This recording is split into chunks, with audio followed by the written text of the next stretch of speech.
বিসমিল্লাহির রহমানির রহিম। আজকে আমাদের বাংলাদেশের বিডিআরের একটু কাহিনী শোনেন ও বিশ্ববাসী ও দেশবাসী।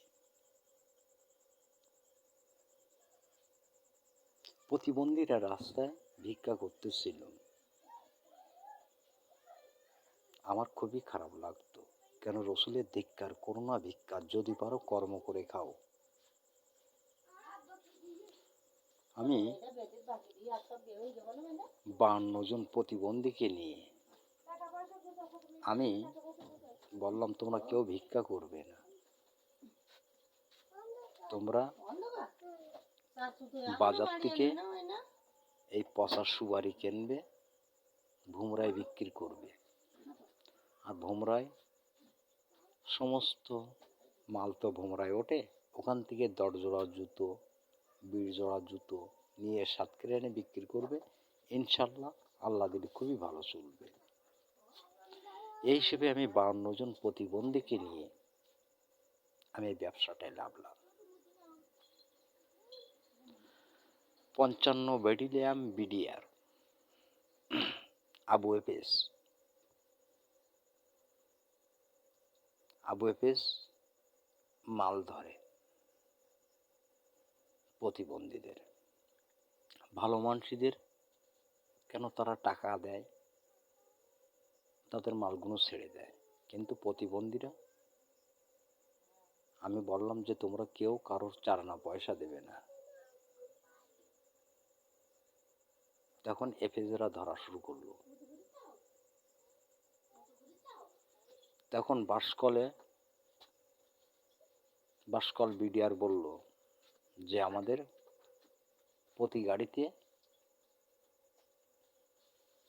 আমাদের 100 করে টাকা দিতে হবে। আমি তখন বললাম, দেখো এই প্রতিবন্ধীরা ভিক্ষা না করে এরা কর্ম করে খাচ্ছে, তোমাদের 100 টাকা কিসের জন্য দেবে? বললো, তাহলে এভাবে তোমরা নিয়ে যেতে পারবে না। অনেক চাপের মাঝখানে ফেলাই রাজি হলো। সবাই মিলে বলল, ঠিক আছে 100 টাকা দিলে। তখন বিডিআরেরও বললো, তোমরা 10 কেজি আছে 30 কেজি কি 40 কেজি সুপারি নিয়ে যাবে, আমাদের 100 টাকা দেবে। এবার যখন চেকপোস্টে যখন 100 টাকা দেওয়া হলো, তখন বাসকলের বিডিআর তখন বলল, আমাদের প্রতি গাড়িতে 50 টাকা করে দেওয়া লাগবে।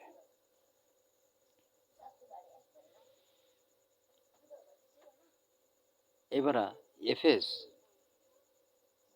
ভুমরার এফএস, আবু এফএস, আরো অনেক এফএস আছে, তারা বলল যে ভুমরায় মাল আনতে গেলে আমাদের টাকা দিতে হবে, না দিলে এখান থেকে কোনো মাল যাবে না। চিন্তা করে দেখেন, এই 52 জন প্রতিবন্ধী, এদের আমি ভিক্ষা করতে দেব না বলে এদের আমি বলেছিলাম যে তোমরা সৎ কাজ করো।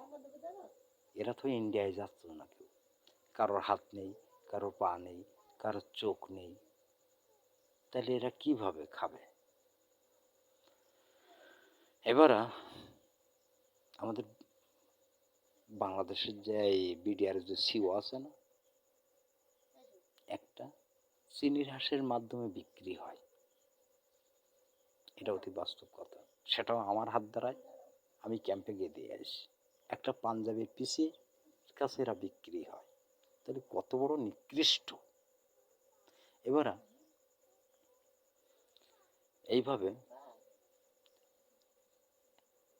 1 বছর জাতি পারল না, আমি একটা দুর্ঘটনায় অ্যাক্সিডেন্ট করলাম, সবচেয়ে বড় অ্যাক্সিডেন্ট। বুকের 11 খান পাঁজর ভাঙলাম একটা ভাড়া মারতে গিয়ে। যখন বুকের 11 খান পাঁজর ভেঙে ঢাকায় পঙ্গু হাসপাতালে গেলাম, পঙ্গু ফেরাই দিল। ঢাকায় সরদ্দিনে গেলাম, সরদ্দিন ফেরাই দিল। ঢাকা মেডিকেলে গেলাম, মেডিকেল ফেরাই দিল যে আপনার অবস্থা খুবই খারাপ, আপনার অপারেশন করার লাইন নেই, আপনি আল্লাহ যদি আপনাকে ভালো করে তাহলে ভালো হবেন, তাছাড়া হবেন না। আমি বাসায় এসে দেখলাম যে আর কোনো প্রতিবন্ধী রাস্তায় নেই, আর কেউ ব্যবসা করতেছে না।